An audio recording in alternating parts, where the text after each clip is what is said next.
नमस्कार, मी तुकाराम मुंदे.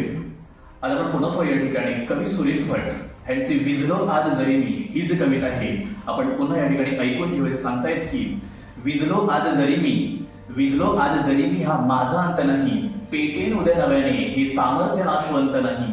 विजलो आज जरी मी हा माझा अंत नाही, पेटेन उद्या नव्याने हे सामर्थ्य नाशवंत नाही. छाटले जरी पंख माझे पुन्हा उडेन मी, छाटले जरी पंख माझे पुन्हा उडेन मी, अडवू शकेल मला अजून अशी भिंत नाही. माझी झोपडी जाळण्याचे केलेत कैक कावे, माझी झोपडी जाळण्याचे केलेत कैक कावे, जळेल झोपडी अशी आग ती ज्वलंत नाही.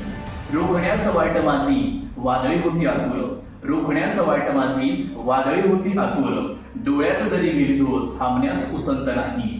येतील वादळे खेटेल तुफान, येतील वादळे खेटेल तुफान, तरी वाट चालतो मी, अडथळ्यांना भिवून अडखळणे पावलांना पसंत नाही, पावलांना पसंत नाही. विजलो आज जरी मी हा माझा अंत नाही, पेटेल उद्या नव्याने हे सामर्थ्य नाशवंत नाही, सामर्थ्य नाशवंत नाही. धन्यवाद.